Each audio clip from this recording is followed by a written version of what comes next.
In order to solve this hidden mystery of Shimla agreement, we first have to carefully look into all the main points of the agreement. One of India's main objectives were to force Pakistan to accept ceasefire line in Kashmir as international border. But in Shimla agreement, it is stated that in Jammu and Kashmir, the line of control resulting from the ceasefire of 17 December 1971 shall be respected by both sides without prejudice to the recognized position of either side. Neither side shall seek to alter it unilaterally, irrespective of mutual differences and legal interpretations. Both sides further undertake to refrain from the threat or the use of force in violation of this line. Here you can see, whatever it means, at least one thing is clear: line of control is not an international border. On recognizing the LOC in Jammu and Kashmir as a permanent border between India and Pakistan and thus settling the Kashmir problem on the basis of status quo, Bhutto's position was that no ruler of Pakistan could accept this and hope to survive. Other main objective of India was to force Pakistan to resolve all the issues between India and Pakistan through bilateral talks without the involvement of the third party, for example UN, etc.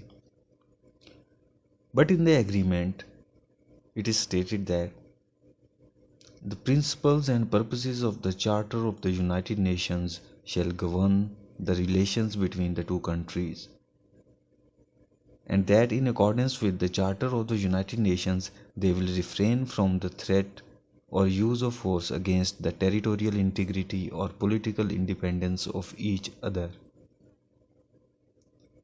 Here it is also clear that UN will remain contextual in matters regarding the relations between these two countries. This agreement further says that the two countries are resolved to settle their differences by peaceful means through bilateral negotiations or by any other peaceful means mutually agreed upon between them. Here, or by any other peaceful means is enough to allow the entry of third party. We can see that India seemed clearly failed to achieve its primary objectives. On the other hand, if we see what Pakistan achieved from Shimla agreement, according to the agreement, Indian and Pakistani forces shall be withdrawn to their side of the international border. Further, it states that the withdrawals shall commence upon entry into force of this agreement and shall be completed within a period of 30 days thereof.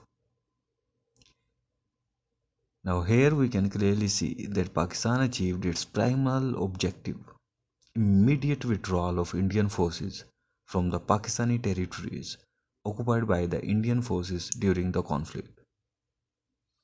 The agreement did not make any mention of POWs. However, 2 years later, India released over 93,000 POWs as a result of trilateral agreement between India, Bangladesh and Pakistan at Delhi. Was Shimla agreement a clear diplomatic defeat for India? According to Indian diplomats, before and during the Shimla conference, Indira Gandhi was under pressure from various foreign leaders, including Leonid Brezhnev of the Soviet Union, that Bhutto must not be sent back from Shimla empty-handed, because the resultant chaos in Pakistan could affect the whole region. Equally, some senior members of the Indian delegations were in the thrall of the Versailles syndrome: never treat a defeated enemy as harshly as the Allied powers had treated Germany after World War I. Some says it was result of a tacit understanding which P&R, Indira Gandhi's principal secretary, claimed was reached between the two leaders at Shimla. According to P&R, the understanding was reached between the two leaders at the last minute and thus facilitated the accord. According to him, the failure of the Shimla conference was announced on the evening of the July 2nd.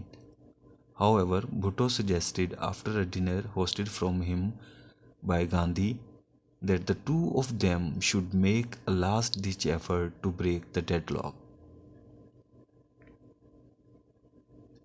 Sometime around midnight, the two leaders confided to their respective top ADs that an agreement had been reached, and while arrangements were being made for the signing ceremony, Gandhi told Hexar and P. Dar that Bhutto had solemnly assured her he would gradually make the LOC the permanent border, but he just could not put it in writing.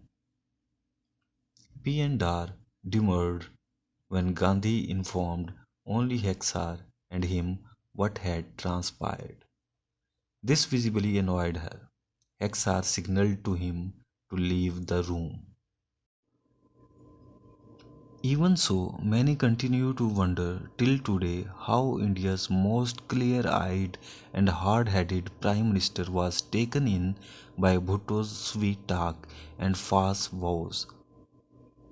Indeed, it seems that Indira Gandhi was tricked by Bhutto. But what kind of trick? Or it was just a simple secret, give and take type deal?